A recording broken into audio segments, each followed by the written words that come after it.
Okay. Good afternoon, thanks everyone. Thanks for the opportunity. Since we the short break, so I get out of the we have to work out of the So I spent a few minutes talk about a bit about myself. So I'm an information system and technology professor at the university. So what is that? The complicated question. Let me introduce my co-author first, and maybe so my co-author, Dr. Wei Song, she's the finance department. So finance in business school is more straightforward. So we know either corporate finance or either asset pricing. What is information system? So this is a discipline I add the technology by myself, which is much easier for people to understand how what this group of people they're doing in business school. So basically, we study anything related to technology change, and I feel for the audience that we have today, maybe it's a little bit new for you guys. So I spent a few minutes. So, information system. Anyone know that word? Would be pretty, like I would say, old, such as me. So we use that kind of we also refer that it's not a long, it's a young age of this discipline as well. So we thought the information system kind of with the generation of internet and first version of computer and operating system. If you remember the word WAP, WW is that in the first three letters in the internet. So that's the starting of this discipline. So later on, school people are studying all the technological involvement over time.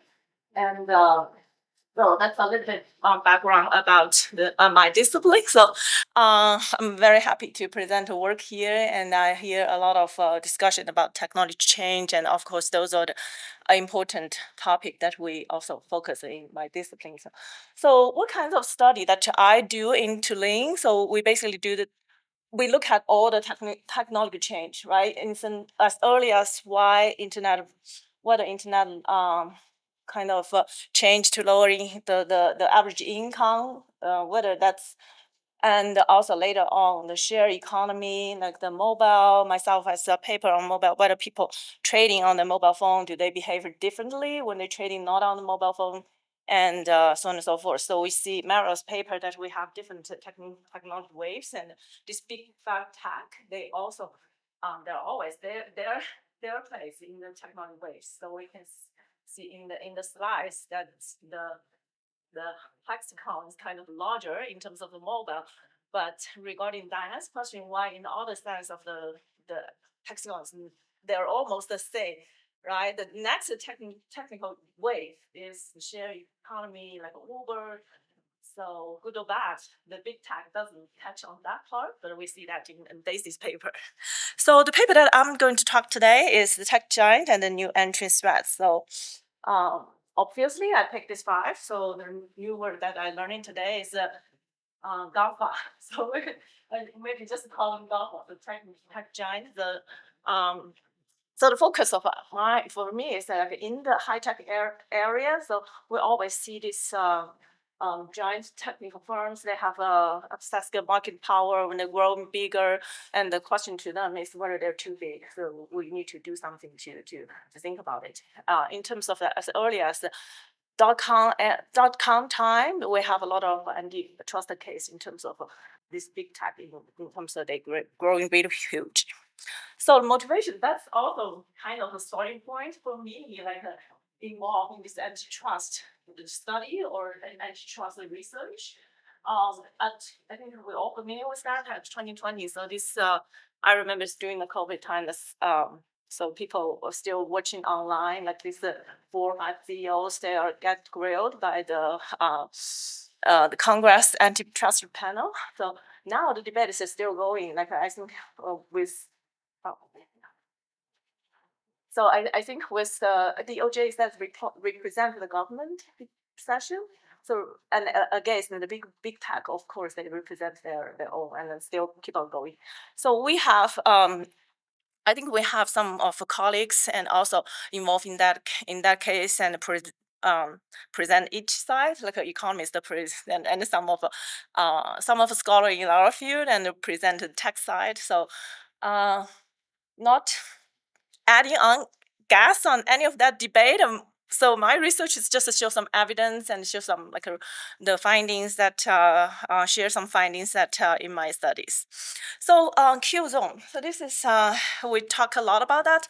A young firm enters, it can be extremely difficult to survive. So sometimes we believe tech giant play some tactics to make them survive is really hard, and by copying them or squeeze their innovation.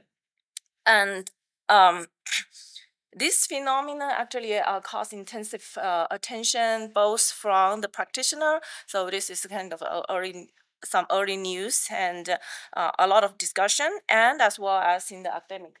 I'm not listing all the intensive literature on that, but this is a kind of very beginning of the literature. So a lot of finance, they talk about kill zone, like what are there? They have a sort of area that the make the startup really hard to survive. So basically, the kill zone hypothesis say if tech giants they play some anti-competitive strategies and effective deter startup entry, we should observe a few things. Overall, whether we see that entering in their business space, they're less likely to get second round or follow-up round funding, or in terms of they have less likely exit strategy or practice, and also the likelihood of whether they can get more experienced VC funding or whether the VC themselves are exist in that space. So do we have some evidence? So there are two things on that. So first is, do we have this evidence? Do we find anything that show really that's something we observe? Second, is that the hypothesis saying, okay, I think the tech giant really plays a role and plays any tactic on that. So in my research, the objective is we go step by step. So the first step, I want to show whether there's really evidence that these guys goes into tech giant, the product space. They're really hard to get the second round funding. They're really hard to survive. And the second, maybe we cannot to identify exactly tactic the tech giant are playing. Maybe different the firms they'll have different tactics or they have a variety of strategies, but maybe we can exclude some of the environmental, maybe can consider as alternative explanation the factors. So we want to show if I find the startups they really have less likely to get second round funding, it's not because of they have weak IP protection, they don't have IP, or it's because they operate in a high network effect industrial, or it's because just the natural life cycle. So we know that a product life cycle, you start with product innovation and process innovation and stability, and then maturity, and then the product discontinued.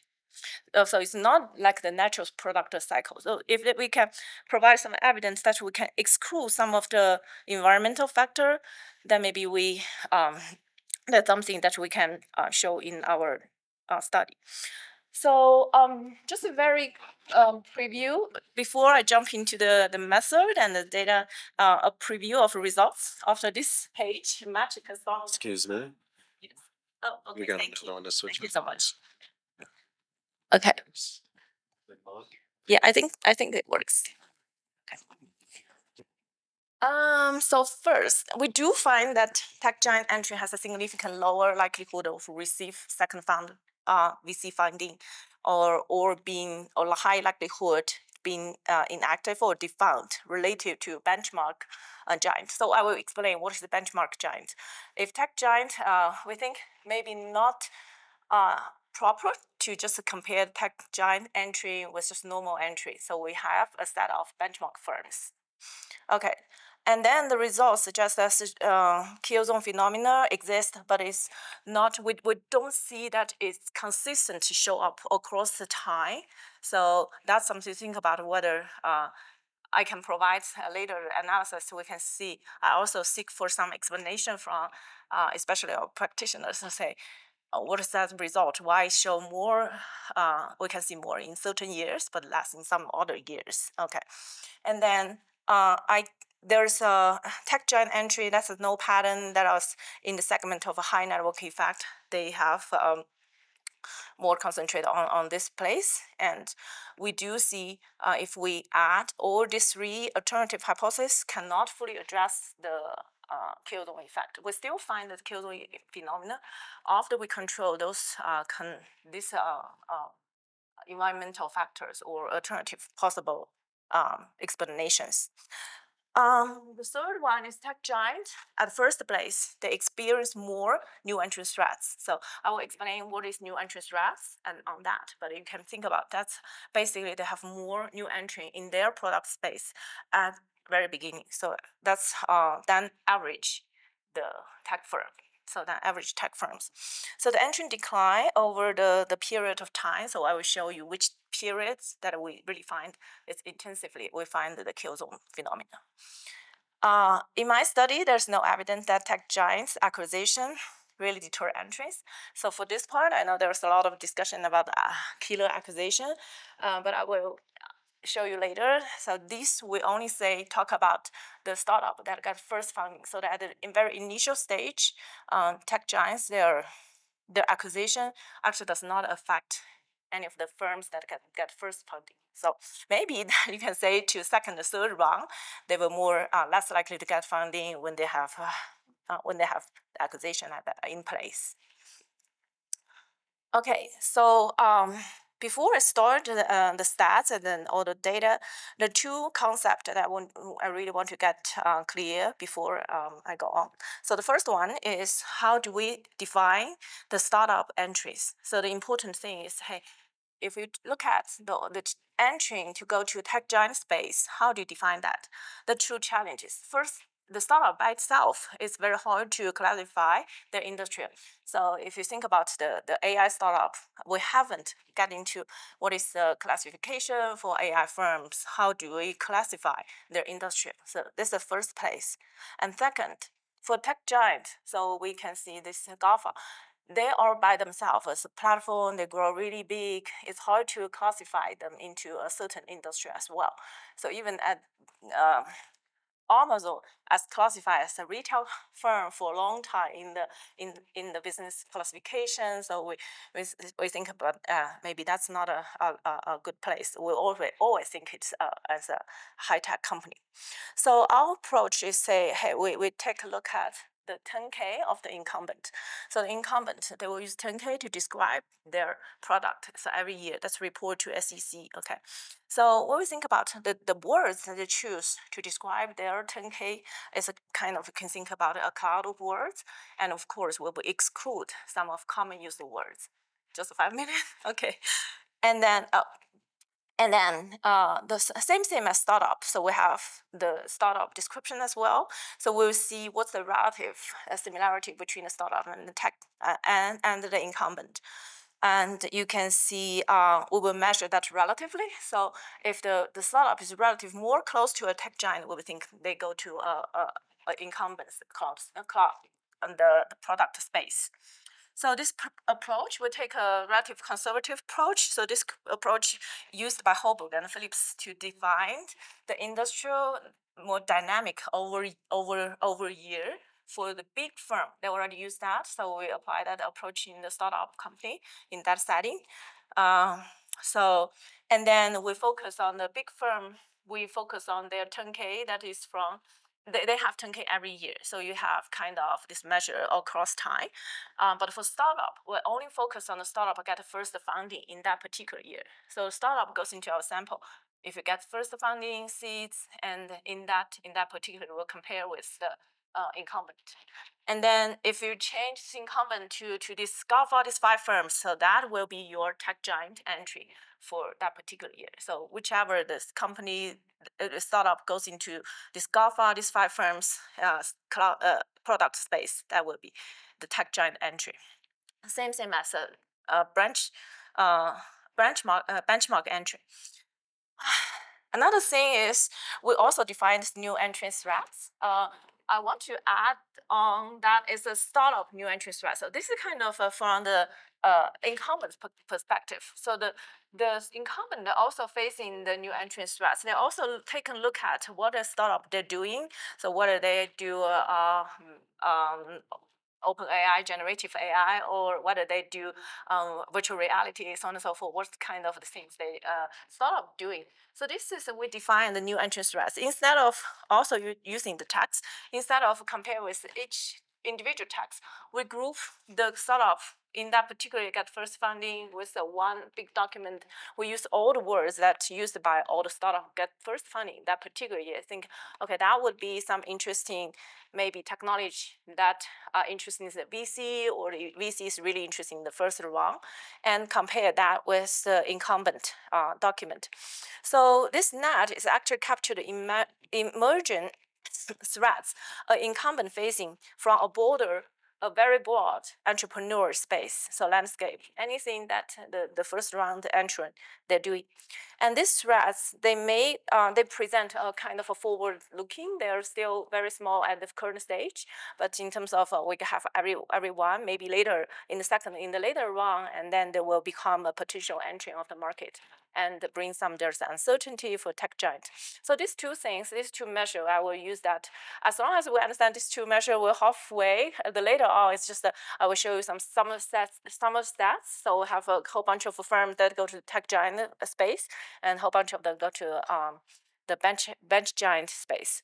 So just to compare with tech giant, with ordinary average IT firm may not make fully sense or may not proper. So we identify a list of tech giant and the benchmark giant. So you can see this is a list of market capital in 2018. So the first top 5 is tech giant, so GAFA, right? And then we listed the following, we listed 10, about 10 here. And then we identify not only for the market capital in that year, but also their but also their distribution of their the area they operate in their business. Okay, and then with both of these two things in place, we identify we select the 5 firms that may be similar to our tech giant as our benchmark giant. That's in the red box in the bottom part. So the data and the sample will focus on the firm that in high-tech industrial that's defined by the number of the higher degree that hired by the particular industry, but also not enough that we also collect those firms they claim themselves as a high-tech company in their IPO. So otherwise you will miss Facebook. And the finance data is also from the CompuStats, the merger and acquisition, and the startup data is from the venture expert. So SDC platform. So this is so basic stats that we run this regression for. This is basically just OLS. We will run this regression for yearly for each year that was in our sample.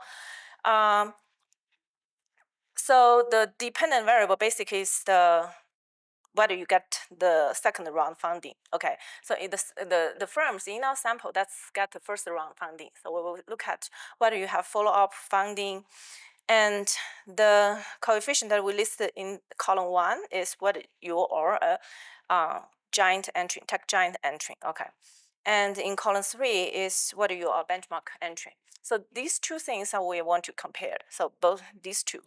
And we can see from 2012 and 2015. So these are the years that we really see the significant difference between these two. One more thing, this is the table that I do not include Facebook. And Facebook should be in the tech giant space, but because Facebook IPO in 2012 and then removed for a few years, so in this graph, I didn't include Facebook, but including Facebook, this effect is more significant. So we have 2012 to 2015. For now, I don't have a good explanation. So why this is only happened at this few years. Our guessing is maybe at the beginning, so no one really keep our eyes on what tech giants do, and later on maybe more a news medium they're happening, or if you tell me there's some like legislation going on in 2018, that I think that's more makes sense. So maybe towards 2018, and there's something happen, and we don't see that there's significant difference. But this is general the things from our data. A more model-free just stats is say we have tech giant only, benchmark giant only from focus on this for 3 years. So later on my analysis will differentiate this 2012, 2015. So these years may be significantly slightly different for all the other years compared before and after. So in these years, we can see the tech giants, they really have a lower level of next round, lower level of more higher level of defunct and inactive rate, so on and so forth. So this is really some of the model-free evidence on the sample say the tech giants, they are maybe more suffer in terms of they get second round or later exits. So the probability of second rounds, this is a model that we including everything. I skipped all the control variable based on the startup level, whether they get a round of like a number of VC, what kind of VC, age of VC, so on and so forth. And the first two column, I only focus on this. I don't add any of the environmental or the alternative hypothesis or the alternative variable. The third and the two third and fourth column, I add these two as well. So basically, the takeaway is tech giant in the post, which is 2012 and 15. So this age is consistent with a yearly regression, right? And then what we add on the breadth of the entry, so how many the incumbents entry goes into, and the funding competitiveness for that startup, and sector growth. So for that particular startup. And after we control all these things, we see that these things plays a role whether you get second funding or not, but it does not fully kill that the kill zone phenomenon. So we still observe that tech giant in terms of they still behave maybe less successful than the benchmark giant. So including everything. And so this is basically the summarize of what we find in this table. So one more thing is the patent, whether the startup have patent or not. So we don't have the patent for every startup. We only collect the patent for the tech giant and benchmark giant. So you will see that the sample in the first two columns will be a little bit less. So basically, the first two columns compare the tech giant entry versus benchmark giant entry. So I don't have coefficient here. So basically, this coefficient means that the comparison between tech giant versus baseline benchmark giant. If I look at all the startups, then I compare them with the tech giant with ordinary startup that may be entering into the order average IT space. And so I have the coefficient for the benchmark entry as well. So even we add the patent filing, we can see the patent filing actually is significant for you get the second round. If you have a patent, that's better off. But still, we see that tech giant entry will have less likely chance to get the second round funding compared to the benchmark entry. This is a subsample analysis. So we basically take a look at the first round high low VC reputation. So the first round is found by highly reputed VC or less reputed VC entry of breadth, funding competitive, so on and so forth. So all these things we can only see the kill zone effect is more pronounced among tech giant entering without patent or in the high network effect sectors. So this one is if you don't have patent filing or if you have high network effect, so we can see tech giant, they really become less likely to get second round funding. We repeat that with the type of exit. So here, the stats is showing the defunction is really, for tech giants, they really have high likelihood of defunct or inactive. And then benchmark giant has less likely. If you only compare these two, you compare these two coefficient, and then the tech giant is really, we can observe this is the kill zone phenomena. So would that really introduce a lot of trouble? We worry about the startup a lot if they go into tech giant, the product space. And the last slide, that's the analysis that I'm looking at, is the overall new entrance threats. So remember, I compare with the Word document for the first round funding as a whole. Do we see a lot of similarity with all the startup with the first funding that really decline a lot? So in this graph, in this table, the dependent variable is the new entrance threats. So which means all the startup got first round, how that's similar to tech giant, or how that's similar to this this company, right? And we can see if you're a tech giant, that definitely got more similar to the entrepreneur space. So I would say that new entrance threats is from the overall entrepreneur space. Okay, and then so the post here, I use 2013 to 2015 versus 2016 to 2018. So that is because we find the key ozone phenomena during the 2012 and 2015. So we want to see follow up that year. So later on, do we really see a lot of decline in terms of the tech giant facing the startup, or startup really they go out of the tech giant space. They don't do something like a similar with the tech giant space. So that is the idea. Then we can see tech giant before and after. We don't see really significant difference. But being tech giant by itself in the first row, that tells me, say, they already facing more threats than the ordinary other firms. And okay, yeah, I think this is the last slide. And then for the merger and acquisition, I don't see anything significant. Why that's say I don't see the merger and acquisition really kicking in this effect. But again, my sample is limited to the startup in the first round funding. So that's I can say from my from this sample and then data. That's it about all the paper. And I have the QR code for you if you're interested to look at the paper on SSRN. So any question, comments, and feedback would be great. Yeah, Danny just go out and then he said, I read this paper, it's great, and I'm leaving. Don't let people bias this. I said, really? I will get what kinds of the comment you think? But yeah, so this is more like the initial step. Actually, I was working on the master paper at that time. So my co-author, we discussed, and then why we just do a tech giant and see whether the startup goes into tech giant space. We didn't see any paper do things like that.